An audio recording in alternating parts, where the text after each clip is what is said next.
Buenas, mi nombre es María Alejandra Segovia Andrade.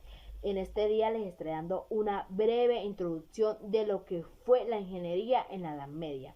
En este periodo se utilizó por primera vez la palabra ingeniero. La principal gloria de la Edad Media no fueron sus catedrales ni su épica escolástica, fue la construcción de civilizaciones complejas. Además, se hicieron otros avances técnicos como lo fue el uso de carbón de leña y el soplo del aire para fundir el hierro eficientemente. Otro avance fue la introducción desde China del papel y la pólvora por los árabes, así como la ciencia química que ellos desarrollaron. Los ingenieros medievales elaboraron la técnica de la construcción en la forma del arco gótico y de los arbotantes, hasta alturas desconocidas por los romanos. En Asia la ingeniería también avanó por complejas técnicas de construcción, como lo fue la hidráulica y la metalúrgica, que ayudaron a construir civilizaciones como lo fue la del Imperio de Mongol. En la Edad Media también hubieron tanto avances como científicos como tecnológicos, pero se produjeron tardíamente, por el cual al pasar de los años se dedujo o se colocó como el periodo oscuro. Fue muy bárbaro por el retroceso de la civilización que hubo y el estancamiento tanto en el ámbito de la arquitectura como el de la ingeniería. Se podría decir que durante ese periodo estos dos ámbitos dejaron de existir como profesión. Más bien, en esa época, a cambio, las construcciones de las catedrales fueron hechas por maestros albañiles, los cuales fueron los que diseñaron y estuvieron a supervisión de cada una de ellas. Bueno, no me queda más que decirles. A continuación, mis compañeros les estarán recargando la importancia de la ingeniería que hubo en esta época de la Edad Media y tanto en la sociedad como en la vida del ser humano. Estudiante de los Guerreros y vengo a exponer sobre las técnicas medievales de construcción. Las técnicas medievales de construcción se constituyen en 8 técnicas principales, iremos de las más simples a las más complejas. La primera técnica es el sistema de las fustas. Las fustas era un sistema más sencillo y menos conocido. Empleaba ramas y varas finas y flexibles de madera con las cuales se construían cabañas semiesféricas. Casas hechas con madera. Las casas hechas con madera eran realizadas con tablas y troncos fijos para darle forma a las casas. Las grietas que se encontraban en la madera se cubrían con barro. Estas podían poseer unas cubiertas de paja y de lajas de piedra. El adobe. El adobe, más de ser un sistema, era un material bastante empleado en la Edad Media, el cual se constituía por ser bloques de barro sin coser mezclados con paja, usados para construir paredes uniéndolas unas entre sí con barro húmedo. El tapial. El tapial es un sistema constituido por elaborarse con encofrados. Su proceso era realizar un encofrado, rellenar este con adobe fresco, esperar una vez que seque, se retiraba el encofrado y se volvía a realizar el mismo procedimiento sobre lo ya hecho, y así sucesivamente hasta encontrar o terminar la obra. Salazar nos menciona un sistema de paredes levantadas con lajas de piedra apiladas unas sobre otras para luego ser recibidas por algún tipo de mortero, ya sea cal o barro. Es decir, estas eran paredes de piedra más resistentes y más fuertes que las paredes de barro. El sistema de mampostería empleaba piedras pequeñas colocadas a mano y para ser unidas con algún tipo de mortero. En ocasiones esta usaba encofrados para poder guiarse y esta resultaba ser bastante barata. El sistema sillajero. El sistema sillajero era más complejo y más elaborado que la mampostería, pero resultaba ser más barato que la sillería.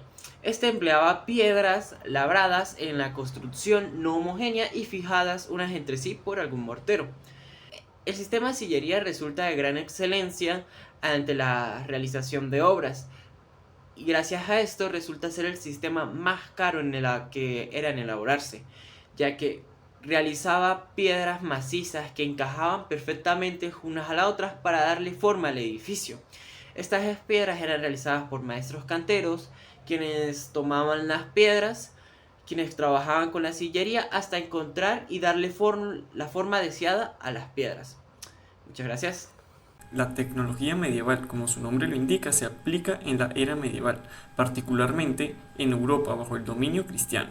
Después del Renacimiento del siglo XII, la Europa medieval experimentó un cambio radical en la tasa de inventos, en la manera de administrar las medidas tradicionales de producción y el crecimiento económico. El período experimentó avances tecnológicos importantes, incluyendo la adopción de la pólvora, la invención de los molinos de viento horizontales, gafas, relojes mecánicos y molinos de agua, técnicas de construcción y mejoras en la agricultura. El desarrollo de los molinos de agua desde sus orígenes fue notable y amplio. Comprendió desde la agricultura a los aserraderos para madera y piedra. Hacia el año 1086, la mayoría de los pueblos importantes contaban con molinos rotatorios, totalizando unos 6500 en Inglaterra. También se empleaba mucho la energía hidráulica en la minería para levantar la mena de los pozos.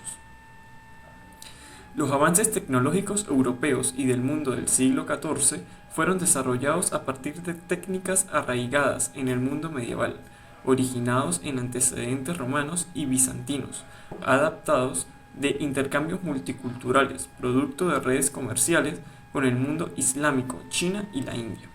A menudo el aspecto revolucionario no fue el acto de invención en sí mismo, sino en su refinamiento tecnológico y aplicación al poder político y económico.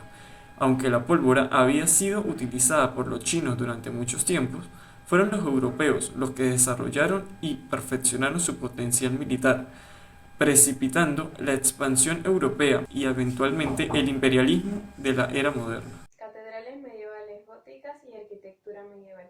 La arquitectura románica surgió en Europa occidental en el siglo XI, cuando se superó el temor milenarista que eran iglesias cubiertas de madera. Los siglos XI y XII atestiguaron una explosión en la actividad constructora, tanto pública como privada. La edificación de castillos e iglesias absorbió la mayor parte del excedente de los recursos de la sociedad medieval y al mismo tiempo reflejó sus preocupaciones básicas, Dios y la guerra. Fueron por mucho las más ilustres edificaciones. Al acercarse los 1000 se podría decir que el mundo estaba sacudiéndose, deshaciéndose de sus viejas vestiduras, sobre todo Francia e Italia. Así, casi todas las catedrales y monasterios fueron reconstruidas. Incluso las pequeñas capillas de las villas eran reconstruidas por los fieles. Los siglos XI y XII fueron testigos de una intensa actividad de construcción de iglesias, al utilizar la forma de la basílica. Los maestros constructores reemplazaron los techos planos de madera por grandes cúpulos de piedras conocidos como bóvedas de cañón o bóvedas cilíndricas. Corno, esta fotografía de una iglesia románica de Viena, evidencia la bóveda de cañón, limitada el tamaño de una iglesia y dejaba poco espacio para las ventanas. Los constructores de esta época también usaban bóvedas de cruz, las que se utilizaban para añadirse un brazo de crucero para formar un plano de iglesia en forma de cruz, en las que se intersectaban dos bóvedas cilíndricas. La construcción de una catedral gótica requería de una labor de diversos oficios, cuyos maestros, operarios y aprendices pasaban a vivir largas temporadas en las proximidades del recinto de la obra. Los más destacados eran los que trabajaban con materiales básicos, que eran la piedra y la madera, pero todos tenían sus funciones y eran tratados con respeto. Buenos días, mi nombre es Luis Noguera y yo les vengo a explicar los primeros castillos. Los primeros castillos datan desde el siglo IX, poseen arquitectura militar de la antigua Grecia. Los primeros castillos, sus funciones eran funciones castrenses, las residencias de la nobleza. Esto los hacía auténticos palacios fortificados. Podían estar en núcleos urbanos normalmente situados en lugares estratégicos, en puntos altos y elevados y cerca del curso de agua. La nobleza cambió los castillos por mansiones palacíficas en el corte, por ende, perdieron su función militar. Se perdió todo el interés y quedaron como las ruinas actuales. Los estilos varían según las zonas. Los climas cálidos y húmedos servían para mantener a sus habitantes frescos y bajo sombra. Los climas fríos ofrecieron protección contra el viento, lluvias, nieves y temperaturas bajas. Los climas cálidos usaban ladrillos de adobe. Gracias a pasar los años se cumplieron las estructuras en plegados, áreas, techos elevados y damos. Gracias a esto, los espivas, pagodas y minaretes se volvieron más grandes. Los castillos y las fortalezas ubicadas en las montañas artificiales eran muy comunes. Gracias por su atención.